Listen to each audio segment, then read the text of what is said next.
història dels Mossos concentrada en 1931-39. On eren els Mossos durant la Guerra Civil, per exemple, no?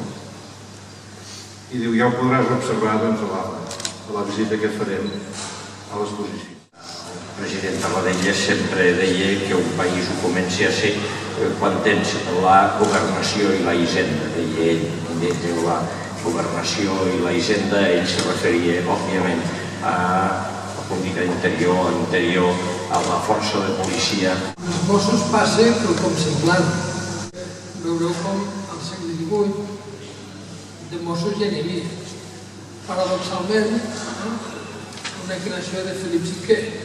Aquesta exposició, que es va enfocar bàsicament a lo que és la Segona República i la Guerra Civil i el paper que van tenir el cos de Mossos d'Esquadra, també es va aprofitar per posar una petita introducció de la nostra història i una mica fins on hem arribat. L'últim panell que hi ha és el desplegament territorial del cos.